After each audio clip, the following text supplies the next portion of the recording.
Hemos aprendido a responder de una manera condicionada. Cuando era pequeño aprendí a llorar ante las cosas desagradables y entonces he adquirido el hábito de que ante lo desagradable lloro.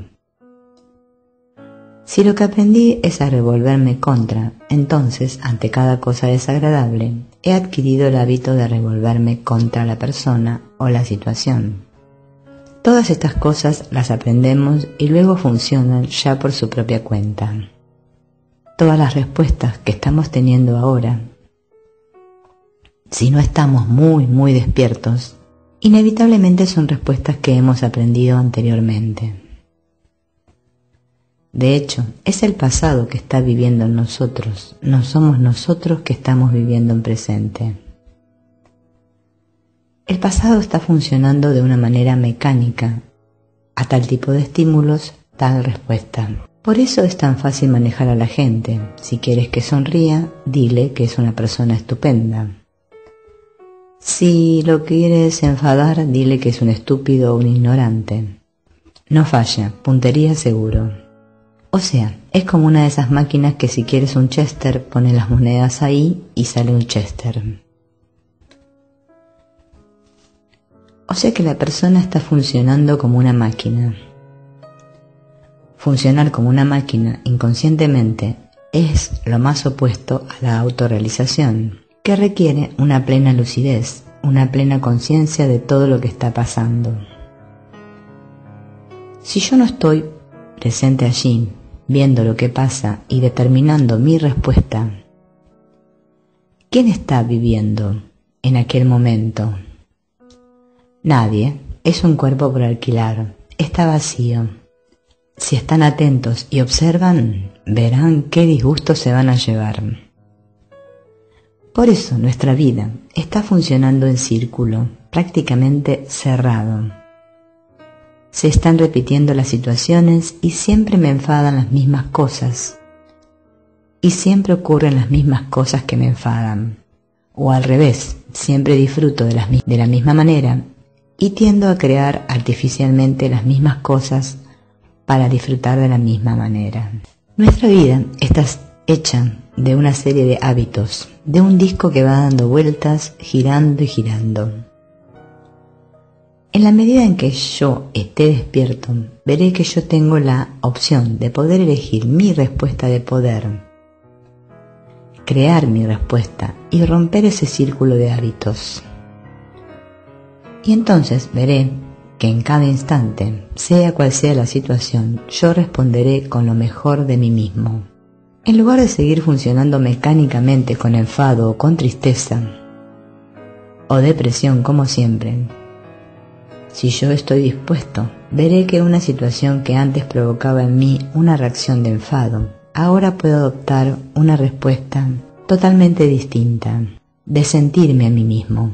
Seré yo quien estaré creando la respuesta por mí mismo, porque decido vivir en acto el potencial que soy, energía, inteligencia y amor-felicidad. Actualizar eso y actualizarlo porque me da la gana. Si yo no lo actualizo, nadie lo hará por mí. Las respuestas dependen de mí. En cambio, no dependen de mí las situaciones. Por eso es tan importante la atención, porque me permite estar más allá de los mecanismos que están funcionando automáticamente. Contesto así ante cada situación lo que yo quiero contestar, no lo que el otro provoca automáticamente en mí. La respuesta óptima siempre es aquella que moviliza en mí el máximo de mi energía interior, de mi afectividad interior y de mi inteligencia. En la medida en que yo hago eso, yo crezco más y más, yo me actualizo más y voy acercándome más y más a la plenitud correspondiente y voy eliminando todo lo que son problemas derivados de la falta de actualización. Sobre todo lo importante es que empiece a ser yo mismo, libre de condicionamientos interiormente. Entonces es cuando hay posibilidad de que yo llegue a descubrir mi fondo, mi realidad. El camino está abierto. No hay nada que justifique, nunca, que yo viva cada vez más y más lo que soy. Si viviéramos nuestra energía al servicio de la inteligencia, del amor y de la alegría, es decir, movilizáramos la energía junto con la inteligencia y la afectividad, cada vez nos sentiríamos más fuertes y cada vez tendríamos menos necesidad de defendernos o atacar. Pero, como la energía no se vive porque se tiene un modelo de ser persona muy educada y muy bondadosa, y entonces la energía no tiene lugar en esto, entonces la energía no crece, y al no crecer nos sentimos más fácilmente vulnerables. Entonces necesitamos protestar o defendernos, y entonces sale siempre la energía como yendo a las malas. Si la energía funciona yendo a las buenas, en todas las partes gozosas y positivas de la vida, como seremos más fuertes, no viviremos el problema de tener que defendernos o sentirnos atacados constantemente. Siempre somos víctimas de lo que no hemos desarrollado. Aquello que no he desarrollado me hace vulnerable, sea lo que sea de las tres cualidades: energía, inteligencia o amor-felicidad. Si quieres saber qué te falta desarrollar, tienes que mirar qué es lo que te hace sufrir en tu vida diaria. ¿Te hace sufrir la violencia de los demás? No has desarrollado tu propia energía combativa. ¿Te hace sufrir el aislamiento, la incomprensión afectiva, la no aceptación en el sentido afectivo? No has desarrollado la propia afectividad activa. Es importante averiguar qué es lo que en nosotros está necesitando más desarrollo. Lo que me hace sufrir me está indicando lo que hace falta desarrollar. Yo, como ser concreto, soy lo que he vivido como experiencia activa. Esto lo podemos llamar el yo experiencia. Yo me he configurado de acuerdo con lo que he ejercitado de un modo particular, como lo he ejercitado. Cada uno de nosotros está hipnotizado con unas ideas y ese es el límite. Y eso está en mí. Si no, la persona no se viviría nunca como una conciencia limitada. La persona se vive como conciencia limitada porque, a la vez que está viviendo un límite, a la vez está más allá de ese límite. Y ese contraste entre la conciencia limitada y una conciencia mucho más amplia es lo que da la conciencia subjetiva de limitación. Si no hubiera eso, la persona no se viviría a sí misma como limitada. Viviría el 100% de su responsabilidad en cada instante. Y aunque objetivamente comparada con otra fuera menor la respuesta, la persona lo viviría como su totalidad real y no como una conciencia del límite. Solo se puede uno desarrollar y crecer cuando uno está fuera de todo condicionamiento, cuando uno se siente libre. Libre quiere decir liberado de condicionamientos. La libertad depende del grado de lucidez. Si nos viéramos, nos observáramos a nosotros mismos, por ejemplo, llorando, y repitiendo lo mismo de siempre, observaríamos qué es lo que realmente nos duele y no lo que parece que duele. Si tuviéramos esta actitud de lucidez, de presencia, entonces el llanto no podría repetirse. El estar presentes alteraría el círculo cerrado. Ahí está el camino de salida. Pero si uno está llorando y no se observa, no se da cuenta, esa mente está cerrada y además esto se puede notar porque hay una contractura en la frente. Esto impide que uno sea testigo lúcido de lo que está pasando en uno. Lo mismo pasa cuando uno se alegra. Si miramos, veremos que nuestra vida está hecha de estilos. Decimos, es mi estilo, como si fuera una marca de moda. Pero en realidad, este estilo no es más que un resultado mecánico, tipificado. Siempre respondemos del mismo modo. La persona que es capaz de vivirse de un modo fresco, nuevo y por lo tanto con un tipo de respuesta siempre nuevo, es algo a descubrir en cada instante. Eres un foco de energía, inteligencia y amor-felicidad. Lo auténtico es vivir la fuente que produce el gozo y no el producto. Todos los problemas tienen su origen en la mente, pero a veces no se ven como si su origen estuviera allí, porque tienen su manifestación en lo emocional o en lo físico. El miedo, que es el más generalizado de todos los males, nace propiamente en la mente. El miedo siempre es la amenaza que yo siento a lo que creo ser. Esta amenaza a lo que creo ser se produce en la mente, aunque luego se manifieste como un estado emocional desagradable, y que este miedo se traduzca luego en actitudes crispadas de movilización o actitudes de huida. Muchas personas toman estimulantes porque sienten que les falta energía, pero su problema no es realmente la falta de estimulantes. El problema es que hay un bloqueo de energías. Y la solución está en disolver el bloqueo, no en mantener el bloqueo y encima agregarle un estimulante. Pero como vivimos con una falta de contacto con lo que sucede en la mente, entonces uno no sabe de qué va. Es como si uno fuera un extraño para consigo mismo. Cuando somos pequeños, se nos va educando, se nos va diciendo lo que hay que hacer y lo que no hay que hacer. El niño va aprendiendo eso que se le enseña, pero no solo lo aprende, sino que lo acepta tal como se le da. Lo acepta como la verdad. El niño ve que si hace aquello le sonríen, y si no lo hace, le castigan. Va adquiriendo una condición de que él vale en la medida que él es el modelo. El niño se identifica a sí mismo como valor, en tanto que modelo, del modo particular de ser. El niño no se siente aceptado por el hecho de que él es él, de que él es un ser, de que él es un foco de inteligencia, de amor y de energía, de que él es una individualidad central, aparte de cualquier modo de ser, sino que aprende que se le valora en la medida que él es de un modo particular de ser. El niño va aceptando esta idea que se le da, de que él no vale como ser, sino que lo que vale es su modo de ser. O sea que él no es, él es bueno o malo, él es listo o tonto. Pero el ser, él es, eso no existe, no tiene ningún valor. El ser surge del fondo, en cambio el modo de ser surge de la mente concreta. Por lo tanto el niño necesita retener ese modo de ser con su mente concreta, porque eso es lo que le han enseñado, que es lo que vale. O sea que él se ha desconectado de su fondo natural de funcionar. Es decir, que se desconecta de su propia energía vital, donde surge su capacidad combativa, su capacidad de jugar, de expresar, su propia conciencia de seguridad. Se desconecta de su fondo afectivo, desde donde está fluyendo toda su capacidad de amar y gozar. También se desconecta de su fondo mental, donde el niño tiene la capacidad de ver por sí mismo y de actuar en función de lo que ve. O sea, se desconecta de su capacidad de evidencia.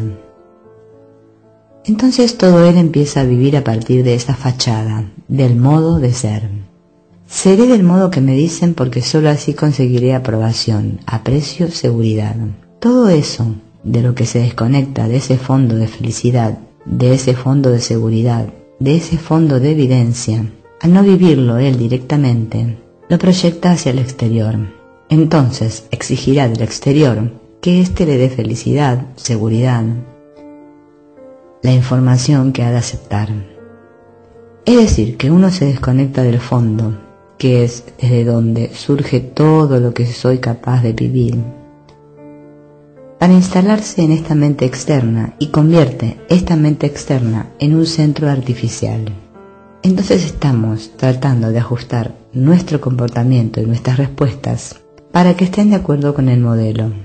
O sea que la mente es un centro alrededor del cual se va tejiendo, se va estructurando todo el modo de valorar de uno. El niño proyecta al exterior lo que corresponde a su fondo, al no vivirlo directamente en el fondo, pero al existir en él la necesidad de vivirlo, lo proyecta al exterior. Por eso exige que los demás le den seguridad, felicidad y certeza. Él se ha desconectado del fondo para asegurarse este afecto y aceptación del exterior. ¿Qué pasa cuando el exterior, en un momento dado, por lo que sea, no le da felicidad, seguridad y certeza? El niño se ha desconectado de su fondo, de donde podría surgir la respuesta natural, óptima a cada situación. Está viviendo en su centro artificial, pero el exterior le niega el afecto, la certeza y la seguridad. Entonces, este niño se encuentra sin soporte central y sin soporte exterior. Se encuentra totalmente aislado, desconectado, en una soledad total. Este es el estado de angustia fundamental. Esta angustia es triple. Hay una angustia mental, de que él creía que actuando de un modo obtendría seguridad. Si soy bueno me querrán, pero a veces él cree ser bueno y las cosas no funcionan bien. Entonces el niño tiene como una inseguridad total en el aspecto mental. No sabe. Aquello que le parecía claro, aquella información que se había formado falla. Es lo que luego se vive como la angustia de identidad. ¿Quién soy yo? ¿Qué he de ser yo? Hay una angustia afectiva también. El niño se vive en una angustia de abandono, de soledad, de frustración afectiva. Y el otro aspecto de la angustia es el de energía. A causa de esta angustia de identidad y de esta angustia afectiva, el niño se siente impotente. Siempre está esta triple angustia. Lo que pasa que en unos casos se manifestará más en unos aspectos que en otros. La angustia de identidad, la de abandono y la de impotencia. Esto se experimenta y se ve en esos momentos que el niño tiene un llanto desbordante. Muchas veces los padres utilizan esta angustia para lograr la obediencia. Si no haces esto, no te quiero. Porque para los padres es más importante el modo de actuar que el ser que el niño es. Porque los padres se viven también de esa manera. Los padres quieren ser buenos padres y ser buenos padres es que el niño se porte bien, que siempre esté limpio. ¿Qué hace el niño en esta situación de angustia? Pues hace lo que puede para salir de esta situación de angustia, lo que está a su alcance. Buscar una solución para huir de este estado inaguantable de angustia. En el aspecto de identidad, el niño piensa, me quieren porque yo soy bueno, y en la medida en que yo me obligue a ser totalmente bueno, entonces me valorarán. Entonces crea un supermodelo, que es la obligación de ser siempre totalmente bueno. Esta idea le atenúa la angustia, porque le abre como una esperanza. El niño se adhiere a esa consigna que se convierte en un modelo para el futuro, ser totalmente bueno.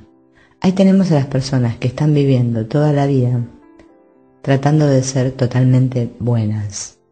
Estas personas se sienten compulsivamente obligadas a ser buenas, porque si no son buenas surge esta angustia. Por eso, cuando la persona que está jugando a ser buena resulta que se equivoca, que falla, le viene la angustia, en forma de remordimiento, culpabilidad, etc.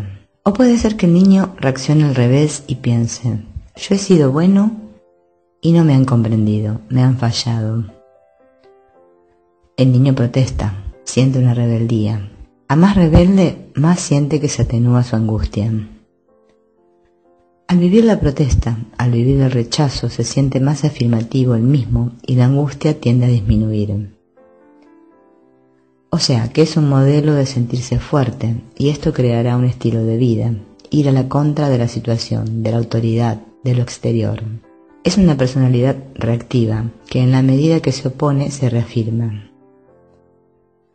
Hace esto para asegurarse de que haya alguien que lo quiera. Desarrolla las artes de seducir al otro, cómo conseguir que el otro me quiera, la necesidad de tener un peluche con el que va a todas partes, que es el símbolo de que éste me quiere, no me falla. Surge la necesidad, la exigencia de conseguir que alguien me quiera. Esto luego se vivirá como un simulacro del amor. Es el que dice, yo quiero mucho a la gente, pero en realidad lo que quiero es que me quieran. Quiero a los demás en la medida en que me quieren. ¿Las quiero a ellas o quiero su amor? Si el otro me falla, todo ese amor se convierte en resentimiento, en protesta o en odio. Lo cual quiere decir que yo no quería a esa persona, lo que estaba era pidiendo su afecto. Cuando esa persona me falla, me hace surgir mi angustia de niño. Eso es amor egocentrado. Yo quiero aquello que me hace sentir bien a mí. Me quiero a mí a través de aquello, y por eso cuando aquello me falla, me siento desamparado. El amor real consiste en querer el bien del otro, no en querer que el otro me esté dando a mí bien.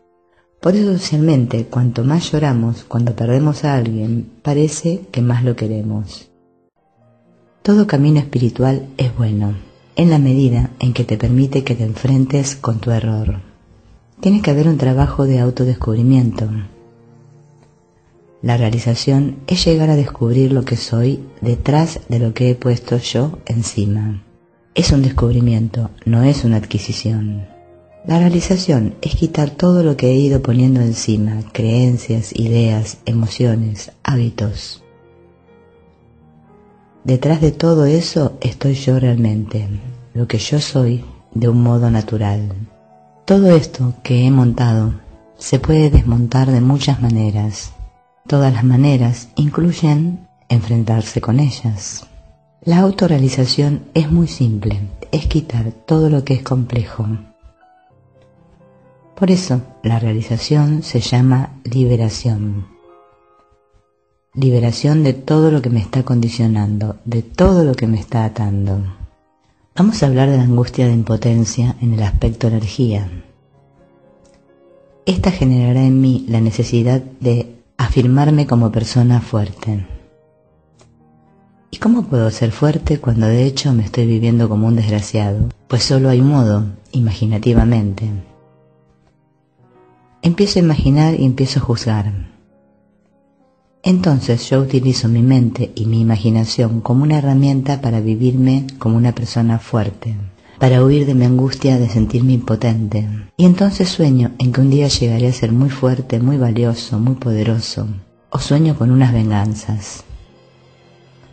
Sueño, de un modo u otro, con llegar a ser una persona fuerte y a la vez estoy utilizando la mente para juzgar al otro, condenarlo, para minimizarlo.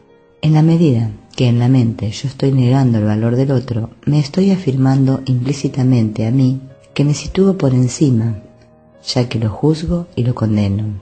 Se está utilizando el pensar como herramienta de poder, y de ahí viene la necesidad de estar juzgando y pensando tanto. Por eso, cuanto peor nos sentimos, mayor será la necesidad de juzgar y condenar.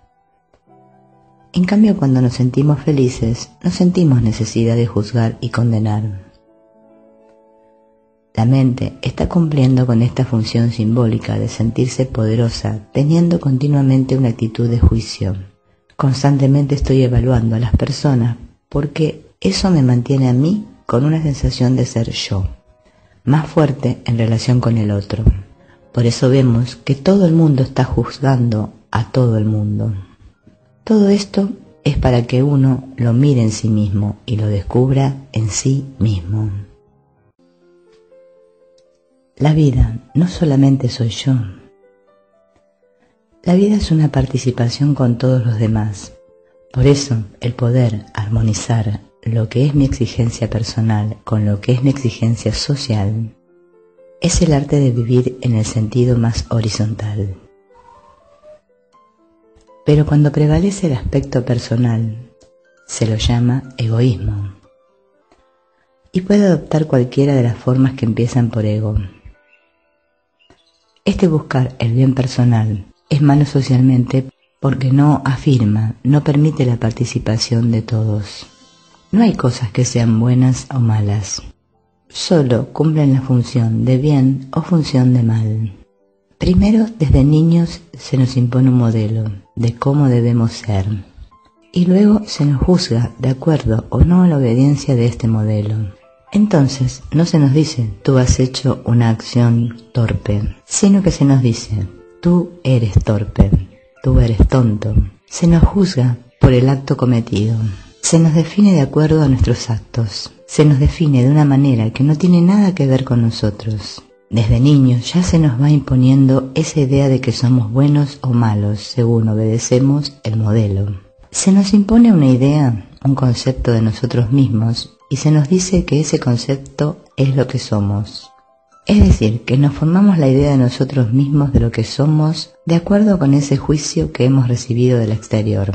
Solo estamos hechos de energía, de inteligencia y de amor. Es solo cuando nos comparamos con otros que creemos ser otra cosa. Es decir, que lo importante es cómo somos, no lo que somos. Aprendemos a definirnos en virtud de ese cómo y vivimos como ese cómo, como si fuera nuestra naturaleza. No somos un cómo, somos un quién. El cómo es variable. Es un modelo de algo, es un modo de ser. Nos confundimos con los modos.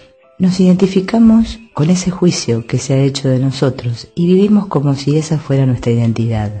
Al creer que esta es nuestra identidad, ya no podemos aceptar ninguna identidad más allá de eso.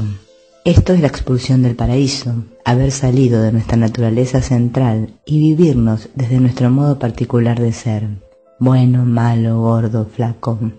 Como nadie vive su realidad profunda, todo el mundo se confunde con sus modos, con sus modelos. Como este modo de ser, la idea que se me da, el yo-idea, siempre tiene un carácter limitativo y no corresponde a la plenitud natural. Esto siempre crea un contraste. El yo-idea siempre me viene pequeño, siempre me dice, no eres demasiado algo, te falta, no eres como deberías ser. Entonces, este contraste entre esa demanda de plenitud y el yo-idea que yo acepto, crea la necesidad de crear un modelo ideal para el futuro. Siento que no valgo, pero al mismo tiempo siento que hay una demanda de ser aceptado, de ser aprobado. Entonces genero un proyecto de mí mismo en futuro. Llegaré a ser muy importante. El yo-idea genera automáticamente un yo-ideal. Llegaré a ser. La misma fuerza con la que vivo la limitación del yo-idea es exactamente la misma fuerza con la que yo me adhiero al yo-ideal. La misma fuerza que me hace rechazar el que yo no valgo es la que se convertirá en fuerza o necesidad de llegar a valer. El modelo ideal es siempre. Si el yo-idea es negativo, el yo-ideal será siempre inverso al yo-idea. Si el yo-idea es positivo, pero limitado, entonces es una ampliación total, llegaré a ser totalmente. Esto se convertirá para mí en lo más importante en mi vida. Toda mi vida tenderá a tratar de realizar ese yo ideal para ser feliz. Lo que en el fondo estoy creyendo ser de mi infancia, que ha generado un ideal, ese será el sentido de mi existencia. Quiero llegar a ser muy importante en la medida de que en el fondo me estoy sintiendo inútil. Quiero llegar a ser muy fuerte en la medida en que en el interior, en el yo infantil, me estoy sintiendo débil.